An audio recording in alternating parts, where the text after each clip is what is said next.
Welcome back to Storytelling with Huwey Bear Stories.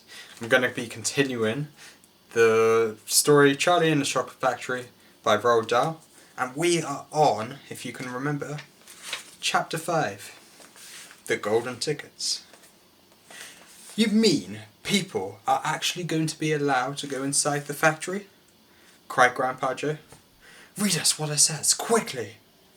Alright, said Mr. Bucket, smoothing out the paper. But listen. Evening bulletin. Mr. Willy Wonka, the confectionery genius, whom nobody has seen for the last 10 years, sent out the following notice today. I, Willy Wonka, have decided to allow 5 children, just 5, mind you, and no more, to visit my factory this year. These lucky 5 will be shown around personally by me, and they will be allowed to see all the secrets and the magic of my factory. Then, at the end of the tour, as a special present, all of them will be given enough chocolates and sweets to last them for the rest of their lives. So watch out for the golden tickets. 5 golden tickets have been printed on golden paper. And these 5 golden tickets have been hidden underneath the ordinary wrapping paper of 5 ordinary bars of chocolate.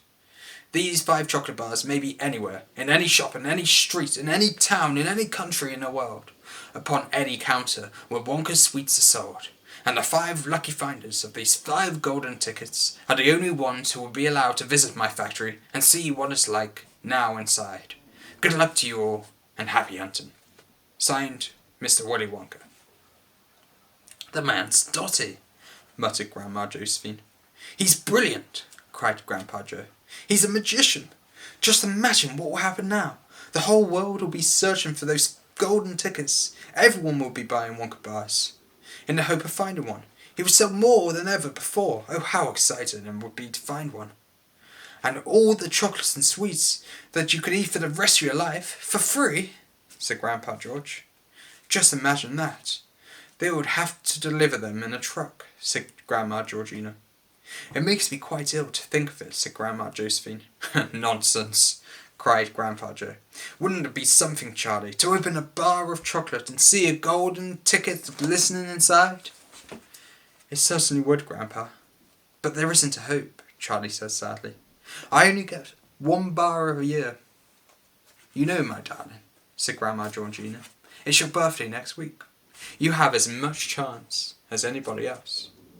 I'm afraid that simply isn't true, said Grandpa George. The kids who are going to find the golden tickets are the ones who can afford to buy bars of chocolate every day. Our Charlie gets only 1 a year. There isn't a hope. Chapter 6. The First 2 Finders.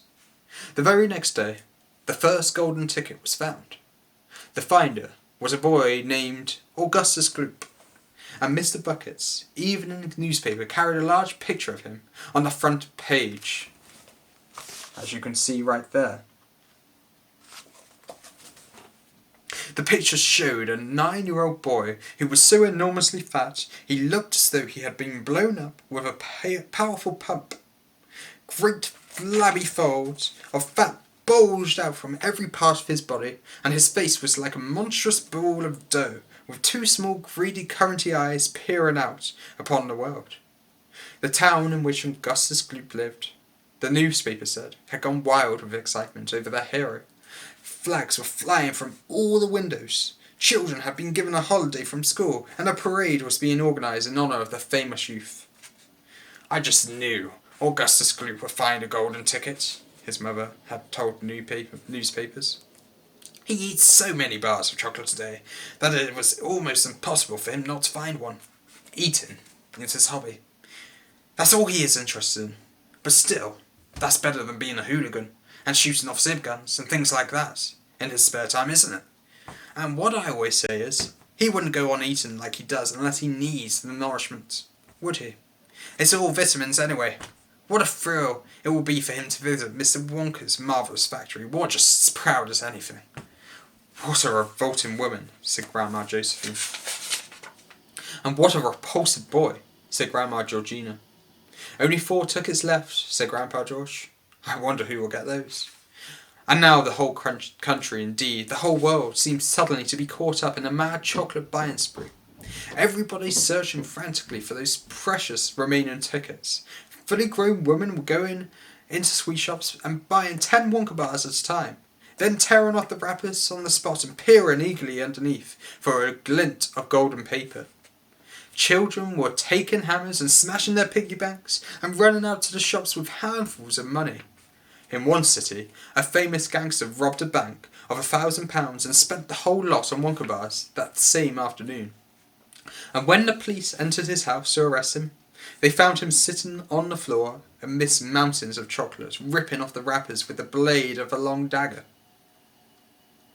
In far-off Russia, a woman called Charlotte Rose claimed to have found the second ticket, but it turned out to be a clever fake. The famous English scientist, Professor Foulbody, invented a machine that would tell you at once, without opening the wrapper of a bar of chocolate, whether or not there was a golden ticket hidden underneath it. The machine had a mechanical arm that shot out with tremendous force and grabbed hold of anything that had the slightest bit of gold inside it, and for a moment it looked like the answer to everything. But unfortunately, while the professor was showing off the machine to the public at the sweet counter of a large department store, the mechanical arm shot out and made a grab for the gold filling in the back tooth of a duchess who was standing nearby. There was an ugly scene, and the machine was smashed by the crowd. Suddenly, on a day before Charlie Bucket's birthday, the newspapers announced that the second golden ticket had been found. The lucky person was a small girl called Veruca Salt, who lived with her rich parents in the great city far away. Once again, Mr. Bucket's evening newspaper carried an image of the girl, as can be seen right there. That's Veruca Salt and her parents. A big picture of the finder. She was sitting between her beaming father and mother in the living room of the house, waving the golden ticket above her head and grinning from ear to ear. Veruca's father, Mr. Salt, had eagerly explained to the newspapermen exactly how the ticket was found. "You see, boys," he said, "as soon as my little boy told me that she simply had to have one of those golden tickets, I went out into the town and started buying up all the Wonka bars I could lay my hands on, thousands of them. I must have brought hundreds of thousands. Then I had them loaded onto trucks and sent directly to my own factory. I'm in the peanut business, you see, and I've got around about 100 women working for me over at my place, shelling peanuts for roasting and salting. That's what they do all day long. Those women, they sit there shelling peanuts. So I says to them, 'Okay, girls,' I says, 'from now on you can stop shelling peanuts and start shelling the wrappers of these chocolate bars instead.' And they did. I had every worker in the place yanking the paper off those bars of chocolate at full speed ahead, from morning till night. But 3 days went by and we had no luck. Oh, it was terrible. My little Veruca got more and more upset each day, and every time I went home she would scream at me. She would scream at me, 'Where's my golden tickets? I want my golden tickets!' And she would lie for hours on the floor kicking and yelling in the most disturbing way. Well, I just hated to see my little girl, my little princess, feeling unhappy like that, so I vowed I would keep up the search until I got her what she wanted. Then, suddenly, on the evening of the 4th day, one of my women workers yelled, 'I found it! I found it! A golden ticket!' And I said, 'Give it to me! Give it to me, quick!' And she did.